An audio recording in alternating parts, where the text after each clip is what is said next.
امام نبہانی نے حضرت عثمان غنی رضی اللہ تعالیٰ کی کرامات جب بیان کی تو آپ نے ایک حضرت ابو قلابہ رضی اللہ تعالیٰ عنہ سے ایک واقعہ لکھا ہے۔ کہتے ابو قلابہ رضی اللہ عنہ کہتے ہیں کہ ملک شام کے اندر میں نے ایک بندہ دیکھا، اس کے ہاتھ بھی کٹے ہوئے تھے، اس کے پاؤں بھی کٹے ہوئے تھے، آنکھوں سے نابینا بھی تھا، اور گلیوں بازاروں میں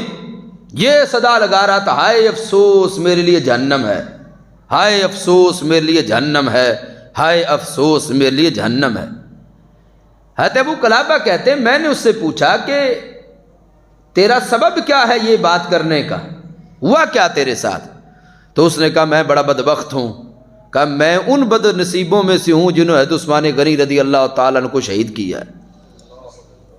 میں ان کے گھر میں داخل ہوا، ان کی زوجہ محترمہ حضرت نائلہ رضی اللہ تعالیٰ عنہا میرے سامنے آئی مجھے روکنے کے لیے، اور میں نے ان کو تھپڑ مار دیا معاذ اللہ۔ کہتے ہیں عثمان غنی رضی اللہ تعالیٰ عنہ جب دیکھا تو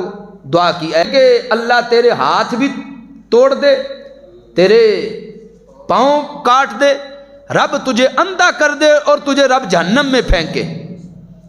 کہ اب دیکھ رہے ہو میرے ہاتھ بھی کوئی نہیں،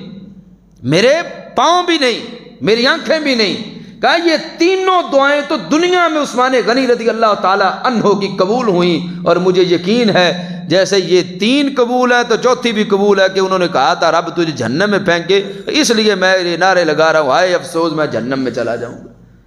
تو پتہ چلا ان نفوس قدسیہ کے خلاف زبان درازی کرنا کہ جنہوں نے رسول اکرم صلی اللہ علیہ وسلم کا کلمہ پڑھا، سرکار کی مدد کی اپنے مال کے ساتھ، اپنی جان کے ساتھ، اپنی اولاد کے ساتھ، اپنے کردار کے ساتھ، وہ اس کائنات میں انبیاء کے بعد سب سے افضل ذاتیں سرکار کے صحابہ کی ہیں، ان کے خلاف جو زبانیں تان دراز کرتا ہے دنیا میں بھی برباد ہوتا ہے، آخرت کے اندر بھی برباد ہوگا۔ یعنی کتنا عبرتناک واقعہ ہے آج کے لوگوں کے لیے بھی کہ اگر کل حضرت عثمان غنی رضی اللہ تعالی عنہ کا گستاخ یوں ذلت سے مرا تو آج جو گستاخ ہوگا تو بچ یہ بھی نہیں سکتا۔ ہم کتنے لوگوں کے بارے میں ایسی چیزیں معلوم ہوئیں کہ جو گستاخ تھے، ایسے بدن میں کیڑے پڑ گئے، مرنے کے بعد جو ہے وہ آنکھیں ابل کے باہر آ گئیں، منہ دیکھنے کے قابل نہ رہا، مرنے کے بعد بدن سے بدبو آنے لگی۔ کیوں آئی؟ اس لیے کہ خوشبو والوں کے خلاف بولا، اس لیے کہ دنیا میں اہل جنت کے خلاف بکواس کرتا رہا۔ اور سنی کیسا خوش نصیب ہے، سارے صحابہ کا بھی غلام ہے، سارے اہل بیت کا بھی غلام ہے۔